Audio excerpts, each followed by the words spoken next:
lagi, and then karena saya masih harus ada pekerjaan yang lain. Silakan. Siap, untuk second round kami silahkan dapat bersiap ya. Untuk yang pertama, Preliani Madina dari PK 175, kemudian Erli Rara Safitri dari PK 173, Abu Hanifah Ramadhani dari PK 174, Liki Yulian Troledo dari 175, dan yang terakhir Jordan Sen Sutoko ya. Mungkin 5 ini kami silahkan. Untuk yang pertama, Preliani Madina kami silahkan. Oke, ya terima kasih Mas dan terima kasih Bu Sri Mulyani atas kesempatannya. Perkenalkan saya Priliani Madina, sekarang melanjutkan studi di Lund University Swedia, jurusan Food Technology and Nutrition.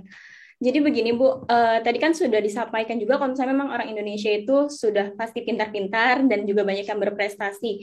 Namun tidak sedikit juga nih Bu, walaupun sudah difasilitasi oleh pemerintah untuk menambah ilmu, tidak sedikit juga yang kita dengar kasus ketidakjujuran, contohnya seperti korupsi.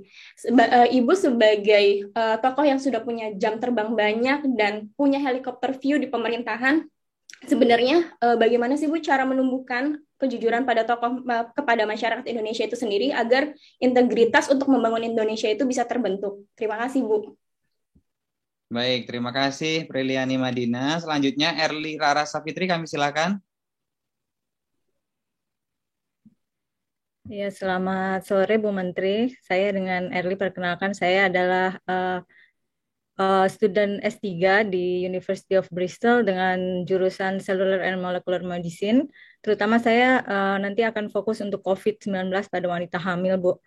Nah, pertanyaan saya, terima kasih sekali Bu ya udah memberikan banyak poin yang inspiring terutama untuk saya yang akan saya bawa dan saya terapkan nanti saat saya studi. Cuma dengan segala pemaparan Bu Menteri ini membuat saya ada satu hal yang saya masih kurang nih Bu, yaitu saya dalam 4 tahun studi saya akan bawa anak saya akan bawa keluarga.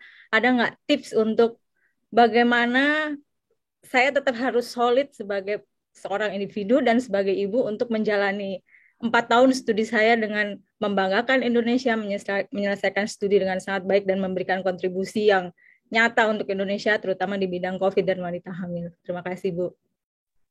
Baik, terima kasih Erli Rara Safitri. Selanjutnya Abu Hanifah dari PK 174, kami silakan. Halo, selamat sore Ibu Menteri. Perkenalkan, nama saya Abu Hanifah Ramadhani. Saya mengambil program doktoral di University of Oxford di Inggris. Saya ingin bertanya singkat saja, Bu. Jadi, Ibu tadi sedikit bercerita tentang tantangan yang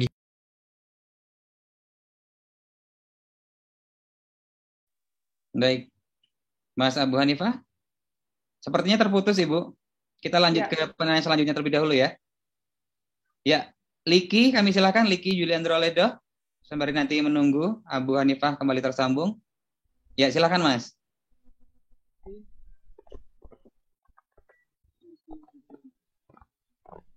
Belum kedengaran. Ya, belum terdengar Mas Liki.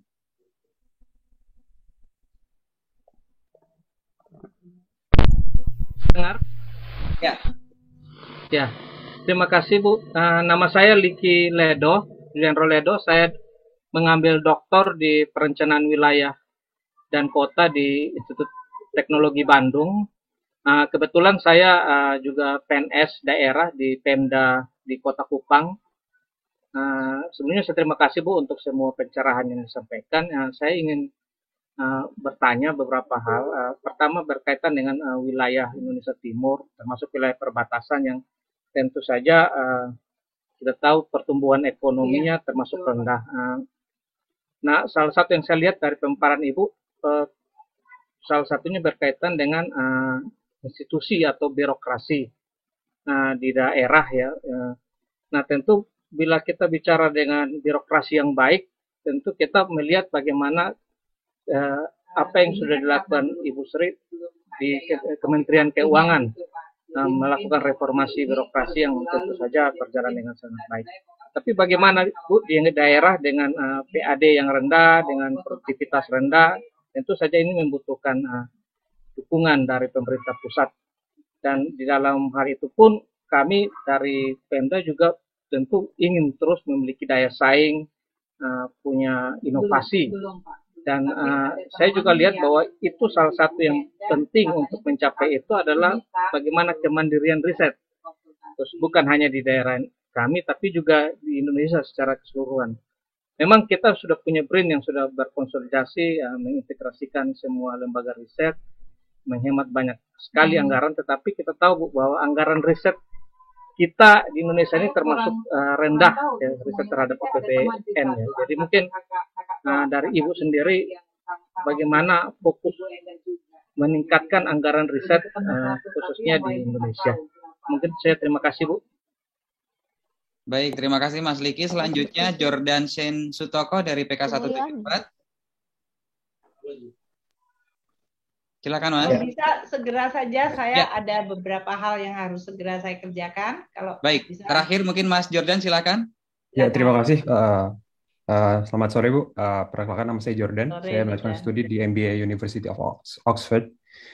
Saya mau mengangkat kembali tadi Ibu sempat mention tentang pertama yang vaksin di Oxford itu tentang nggak hanya berkontribusi untuk Indonesia tapi untuk umat manusia. Yang kedua Ibu sempat bilang tentang climate change dan ketiga tentang representing Indonesia. Nah, climate change sendiri adalah isu global yang sangat penting dan time frame-nya, time window-nya itu sangat pendek banget sekarang nih Bu. Nah, cuman kalau misalkan kita terlalu fokus terhadap Indonesia, ada concern bahwa kita left out of the conversation gitu Bu, karena semua obrolannya itu ada di institusi dan korporasi global gitu. Nah, kalau misalkan kita selalu ada di terbatas ada di Indonesia, takutnya kita tertinggal dan dampaknya pun lebih parah kepada kita nih. Nah, saya mau minta pendapat Ibu dari sekarang bagi kita di saat ini fokus kita itu apakah lebih baik kita fokus kepada isu yang global dan humanity atau ke kepentingan negara gitu. Karena itu tadi, kalau kita nggak terlibat dalam si isu global ini, obrolan-obrolan ini, takutnya Indonesia makin tertinggal gitu. Itu sih intinya. Terima kasih. Oke. Baik, saya langsung ya. Saya ada beberapa ini udah komitmen. Terima kasih sekali lagi pertanyaannya bagus-bagus ya. Priliani tadi menanyakan bagaimana kita bisa membangun sebuah sistem yang punya integriti dan membuat bangsa kita menghargai kejujuran. Pada dasarnya manusia itu selalu senang pada yang baik. Ya, hanya seperti pepatah, kalau ada susu sebelanga, 1-2 titik tinta saja sudah membuat seluruh susu itu menjadi rusak. Tapi kalau kita ngomong kejujuran, apalagi kalau Priliana tadi menyampaikannya, sudah masuk kepada public policy atau public institusi. Jadi kejujuran kalau dalam tingkat pribadi ya kalian, kalau Anda sebagai istri, suami, atau kalian sebagai anak, atau kalian punya pacar, then you have to be jujur each other, itu is a different, ya itu di antara kalian aja. Tapi itu juga bisa menggambarkan karakter gitu. Kalau terhadap orang tua, kalian selalu menggambarkan sesuatu sikap yang tadi menghargai kejujuran, ya itu nanti akan terbawa. Tapi kalau dari kebiasaan tiap hari aja Anda sudah biasa tidak jujur, ya nanti akan menjadi persoalan yang menjadi karakter gitu kan. Nah, tapi Priliani, kalau kita bicara tentang policy publik dan bagaimana mengelola sebuah amanat publik, ya, maka kita harus memikirkan pertama tentu adalah bagaimana membangun sistem di mana menjadi jujur itu direcognize dan di-reward. Menjadi tidak jujur ya dipanis, gitu kan, kira-kira kayak gitu. Kalau orang merasa bahwa Anda menjabat dan Anda melakukan tindakan-tindakan yang melanggar kejujuran, integrity tadi, dan it goes without consequences, ya semua orang akan berpikir, ya nggak apa-apa menjadi tidak jujur, kan kayak gitu. Karena example is the most powerful. Makanya ya di dalam konteks ini, kalau Kak Priliani tadi menanyakan saya, kebetulan sebagai Menteri Keuangan, effortnya apa? Pertama, waktu menerima jabatan sebagai Menteri Keuangan, saya tahu bahwa saya mengelola uang negara, bukan uang saya ini, gitu kan? What does it mean? Ya uang itu diperoleh dari semua masyarakat yang memang membayar pajak. Dari sumber-sumber daya alam yang ada di Indonesia. Tapi rakyat tahu nggak siapa yang bayar pajak, berapa pajak diterima, dari apa saja jenisnya. Banyak yang nggak tahu. Ada yang barangkali belum bisa membayar pajak, nggak apa-apa juga kalau memang dia tidak mampu. Bahkan seperti sebagian dari kalian barangkali belum membayar pajak. Tapi Anda sudah menerima nikmatnya pendapatan negara. Nggak apa-apa. Nanti suatu saat Anda akan menjadi pembayar pajak. Kan kayak gitu. Namun yang paling penting masyarakat diberitahu. Makanya saya selalu meminta adanya transparansi. Jadi di dalam Kementerian Keuangan kita harus bisa merefleksikan azas-azas atau prinsip-prinsip transparansi itu, akuntabilitas itu. Caranya gimana? Kalau APBN itu 1 tahun, Januari sampai Desember, ya setiap Januari saya jelaskan, ini loh duit yang saya terima sekian, dalam bentuk pajak ini sekian, PPN sekian, pajak yang dibayar perorangan sekian, pajak dari korporasi sekian, dari bea dan cukai, dari cukai rokok sekian, dan seterusnya. Ini loh yang saya belanjakan, belanja untuk gaji sekian, belanja untuk barang sekian, belanja untuk membangun jalan sekian, untuk bantuan sosial masyarakat yang tidak mampu sekian. Ini loh kalau terjadi defisit saya ngambil utang sekian, saya sudah menerbitkan surat utang sekian. Itu disampaikan di Kementerian Keuangan. Saya minta supaya ya jangan setiap bulan kita cuma naruh tabel di website, nggak ada yang ngeklik. Wong sekarang orang lihatnya adalah Instagram, Facebook, sama TikTok. Jadi saya bilang gimana caranya? Ya kalian harus bisa jelasin ke rakyat dengan cara Instagram, Facebook, sama TikTok aja. Gimana caranya? Ya that's your problem. Yang penting rakyat harus tahu. Makanya saya keep challenging anak buah saya. Terutama generasi muda seperti kalian itu. Coba kan kalian tahu caranya berkomunikasi di antara anak muda. Gunakan teknologi. Gunakan media, tidak hanya printing, tidak ada TV, tapi juga media sosial. Poinnya Priliani, di dalam setiap hal, apalagi kalau Anda punya kewenangan, Anda punya posisi, semakin besar kewenangan, Anda punya tanggung jawab besar untuk tadi membangun sebuah sistem di mana kita nggak cuma ngomongin kejujuran itu tidak menjadi hanya nasihat. Nasihat penting, mengingatkan penting, namun kita juga harus membangun sistem. Sehingga orang tahu, kalau saya di dalam Kementerian Keuangan mengatakan semakin saya diawasin, saya semakin senang.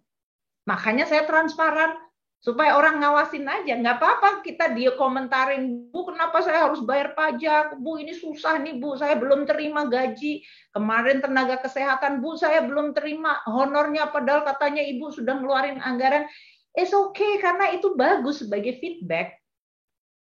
Dan nanti jadi kita tahu, oh salahnya ada di mana. Jadi you build system. Tapi juga tadi melakukan edukasi, persuasi, dan juga tadi komunikasi strategis. Itu yang menurut saya jadi. Dan tentu tadi kalau Priyani mengatakan kejujuran, itu juga tadi. Kalau ada hukum yang mengatakan bahwa korupsi itu adalah kalau Anda memperkaya diri sendiri, memperkaya orang lain, dan melanggar aturan, ya itu dilihat. Definisi yang disebut korupsi di Indonesia. Dan tentu kemudian ada mekanisme untuk melakukan kalau ada kelompok yang mengoffense atau melanggar itu. Kan kayak gitu. Jadi kalau ada yang kemudian sekarang menjadi tersangka, kemudian dia dihukum, itu adalah bagian dari Indonesia untuk menunjukkan bahwa kita punya mekanisme di dalam negeri ini. Kalau ada kelompok yang tadi memperkaya diri sendiri atau memperkaya orang lain dan melanggar aturan untuk kemudian masuk dalam kategori korupsi. Jadi itu tadi ada prevention, ada sistem yang harus dibangun, ada consequences, deterrent-nya yang kemudian bisa atau enforcement tadi. Ya. Early tadi ya, kalau menanyakan saya 4 tahun di Bristol dan saya akan bawa anak. Saya pernah Waktu ngambil PhD saya, itu juga kebetulan anak pertama saya lahir. Early, yang kamu akan lakukan, ya, itu adalah sesuatu yang disebut juggling. Dan itu nggak mudah. Saya tidak mendiscourage, tapi saya akan mengatakan it will require a lot of sacrifices. Jadi kalau kamu akan membawa anak untuk sekalian sekolah, kamu harus sangat tahu tentang jadwal. Jadwal anak, kalau anak kamu masih balita, belum sekolah, berarti kamu harus memiliki orang yang jagain dia pada saat kamu harus ke kampus. Kalau kamu harus ke laboratorium. Punya enggak? Ada anggarannya enggak? Siapa yang melakukan? Kalau kamu punya anak berarti kamu punya suami gitu kan, nggak mungkin punya anak tanpa suami gitu. Nah berarti itu komunikasi kamu dengan spouse kamu, pasangan kamu seperti apa? Harus ada agreement. Kalau kamu ingin semuanya sukses, yaitu keluarganya sukses, tapi juga belajarnya sukses, then a lot of take and give. Kamu harus bisa bicara dengan pasangan kamu harus bisa menjaga dan merencanakan secara detail banget. Karena itu adalah sehari 24 jam nggak bisa ditambah. Tidak berarti Erli Rara Savitri karena dia sedang mengambil S3 di bidang seluler medical dan dia akan berguna bagi rakyat Indonesia, maka untuk Erli Rara Savitri sehari saya kasih 30 jam. Nggak ada. Kamu tetap 24 jam. That mean kamu harus mengalokasikan waktu kamu. Kapan kamu harus sekolah, kapan kamu harus mengurus rumah tangga, kapan harus memberikan perhatian kepada anak atau kepada spouse, dan kapan kamu untuk punya your me time. Dalam 24 jam, 7 days a week. Selama 4 tahun. Kan kayak gitu. Dan itu pasti tidak selalu akan sempurna. Tidak berarti bahwa kemudian kamu nggak berani, tapi juggling itu akan membutuhkan komitmen dan disiplin. Yang kedua, ya berarti your me time maupun your time dengan yang lain menjadi lebih sedikit. Karena saya bisa bayangkan kalau kamu udah sekolah sama ngurus anak aja udah habis itu. 24 jam aja nggak cukup. Kecuali kalau kamu punya duit banyak banget, terus kamu bawa pembantu, saya nggak tahu visanya seperti apa di sana. I don't think that you can do that. Bisa saja sih orang tua kamu nengok ke sana 2 bulan, duduk cuma ngurusin anak, tapi kan nggak mungkin 4 tahun. So at the end, kembali kepada bottom line-nya. Sebagai manusia, kamu tetap mau ibu, mau bapak, mau ngambil S3, mau sekolah S1, kamu tetap cuma punya 24 jam. Dan kamu sedang komit untuk sekolah, dan kamu ingin juga tidak jauh dari anak kamu. Jadi it will require a very strong commitment. Saya bisa bicara panjang lebar mengenai masa saya dulu ngambil S3 dengan berkeluarga dan buat anak. Kadang-kadang pernah terjadi anak saya harus pulang duluan. A lot of pain. So I'm not going to tell you it's gonna be fine. Enggak juga. It's gonna be a lot of pain. Tapi kamu harus brave. Dan kamu yakin bisa, Ardi. Terutama dengan pasangan kamu. If you both agree bahwa bisa, pasti bisa. Memang banyak tantangannya, but you can do it. Tapi saya akan katakan, it's not gonna be easy. Ya, itu ya. Tapi itu nggak apa-apa. Itu berarti adalah konsekuensi dan sesuatu yang kalian akan bawa. Caranya gimana, Bu? Ya kalau saya bilang tadi, disiplin. Kalau besok pagi kita udah tahu Senin sampai Jumat seperti apa, jadi kapan kamu harus grocery, kapan kamu harus masak, kapan kamu harus nganterin anak ke daycare atau ke sekolah, kapan saya harus masuk sekolah, itu jadwalnya semuanya harus di-manage dan dikelola. Tapi nanti before long tiba-tiba kamu udah lulus aja. Kamu dipanggilnya Raras atau Early tadi. Ya udah anggap aja Early gitu ya. So before long tiba-tiba kamu udah lulus and then you can tell 10 tahun kemudian semua cerita itu menjadi indah gitu ya. Abu tadi mengenai is there any trade off atau pilihan? Abu tadi yang disconnected ya, Ya, Pak. Liki ya tadi yang dari Ibu. ITB dulu. Liki ya.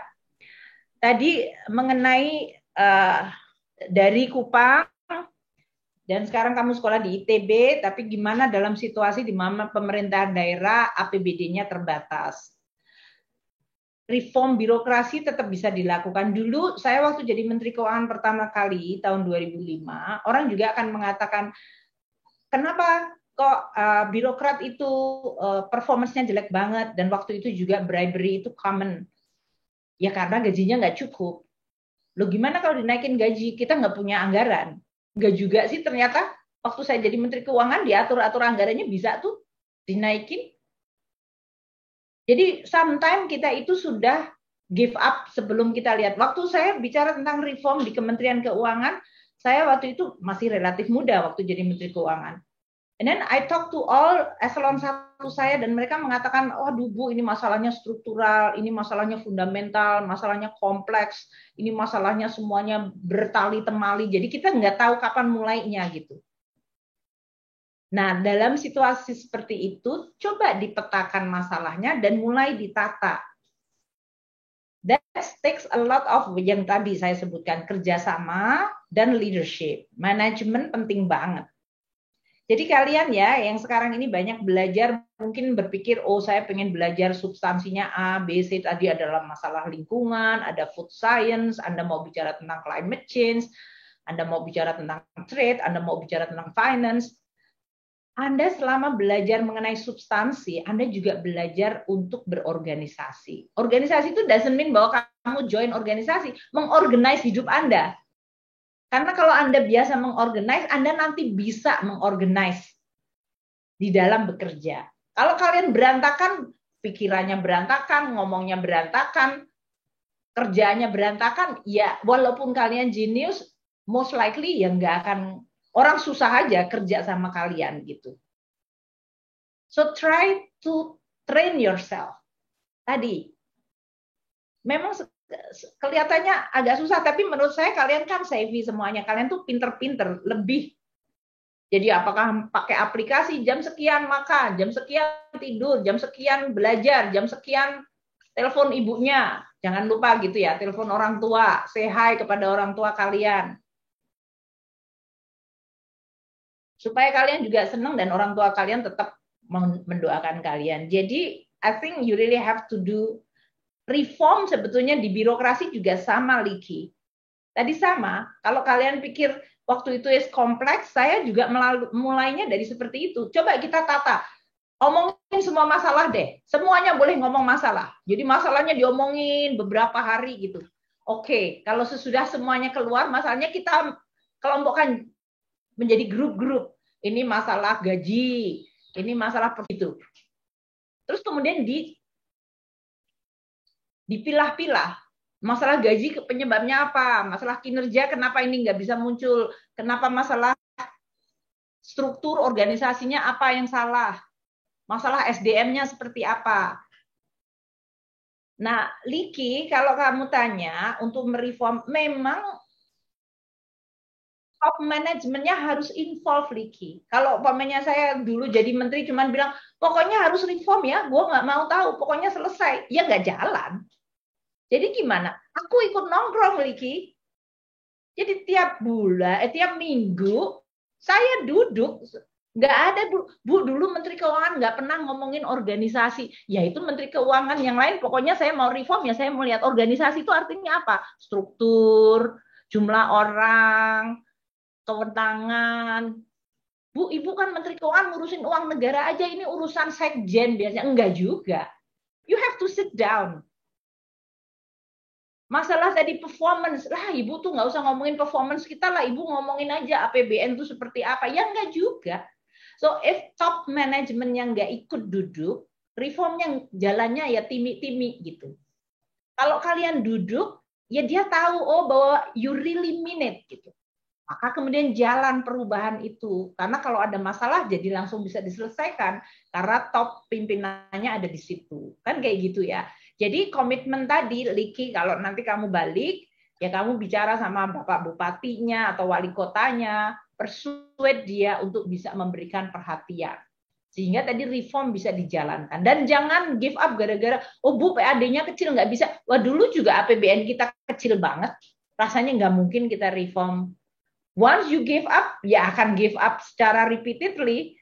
Itu jadi habit gitu loh. Kalau orang mudah give up itu, ya jadi habit aja. Dikit-dikit give up. Sehingga akhirnya ya you are not doing anything gitu. Jordan ya, kamu tadi menanyakan, dan kamu dari sekolah yang bagus, Oxford.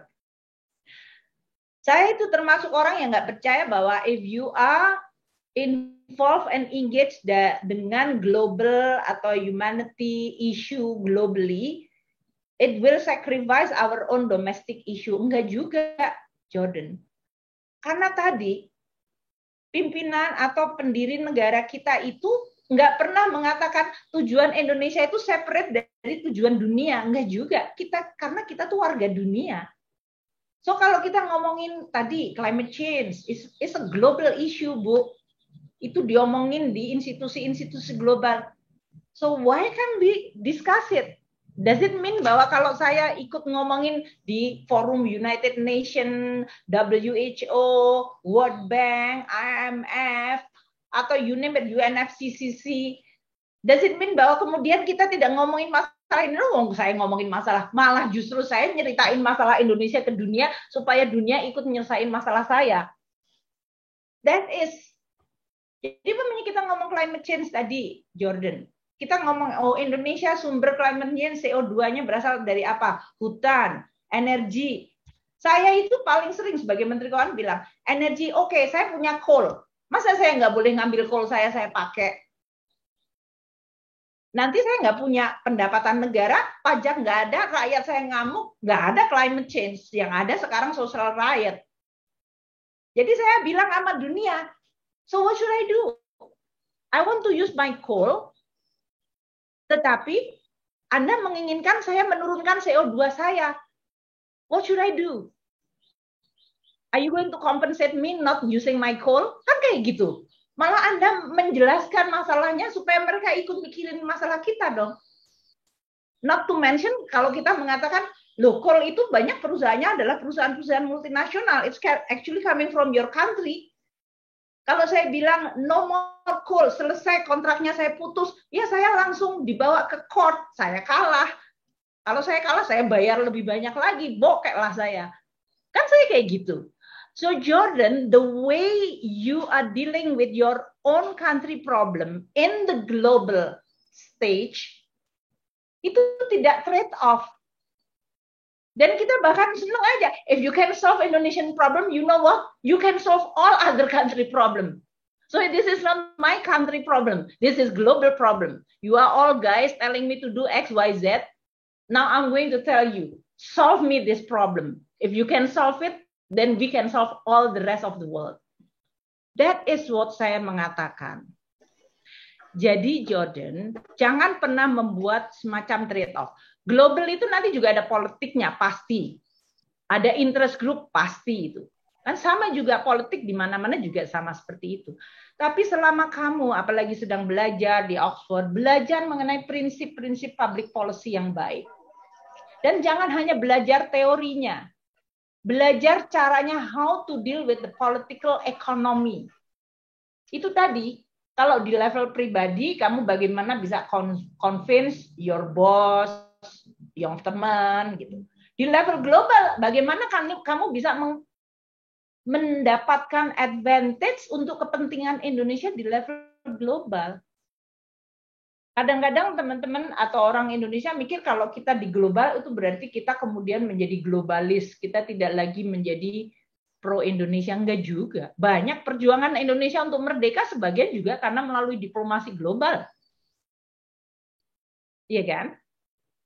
Jadi dalam hal ini kalian lakukan dan mempelajari secara detail Jordan. Apalagi kamu ada di Inggris, yang sekarang menjadi hostnya untuk climate change di Glasgow, yang Brexit barusan kena, yang banyak sekali masalah. So I think you have a very good opportunity to learn from those country. Luar biasa itu, pasti ada politiknya, pasti ada masalah polisinya, ada masalah anggaran banyak sekali gitu. Dan gunakan kesempatan kamu di sana untuk really maximize your opportunity untuk showing bahwa Indonesia itu kalau kita care about our problem itu juga solving the problem of dunia. Jangan lupa kita negara dengan 4 populasi terbesar. Kalau Indonesia baik, dunia baik. Jangan lupa kita adalah geografiknya gede. Jadi kalau Indonesia diurus bagus, dunia akan ikut bagus. Gitu ya. Dan make the case about our own situation tanpa sacrificing tadi. Dengan spirit untuk kalau kita bisa menyelesaikan masalah di Indonesia, it will also solve the problem of any problem. Mau di Latin Amerika lah, mau di Middle East lah, mau di Afrika, mau di South Asia. Saya sudah traveling ke lebih dari 100 negara di dunia. So I firmly believe gitu ya. Bahwa kalau kita bisa mengurus negara Indonesia itu akan menjadi showcase bagi banyak negara lain. Dan itu bisa inspire. Yang Anda semuanya lakukan ya pada saat ini kalian belajar, nantinya kemudian kalian kerja. Jangan pernah give up your dream atau cita-cita besar kalian. Kalau kalian menghadapi masalah, it's okay. Semua orang di dunia ini mau kaya, mau miskin, mau dari barat, mau timur, utara, selatan, semua ngadepin masalah. Yang membedakan adalah waktu kalian menghadapi masalah, what kind of character that you have. Resilient atau gampang patah.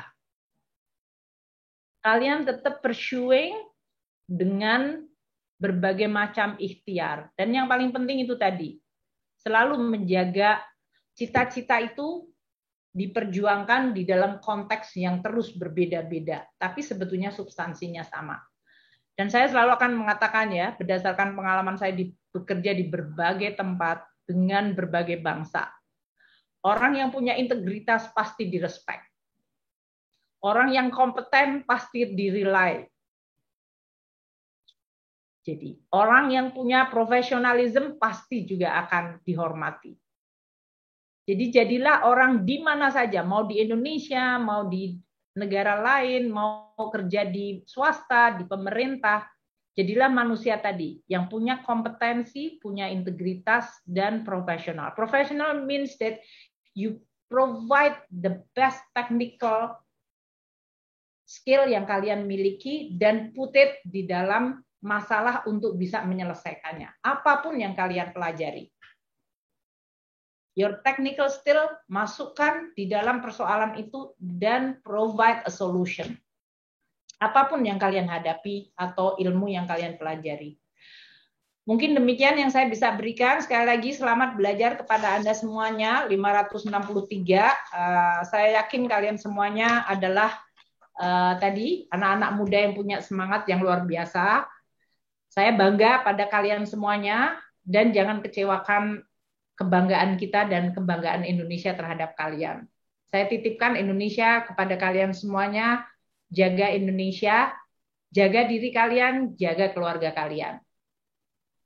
Selamat belajar, sukses semuanya. Wassalamualaikum warahmatullahi wabarakatuh.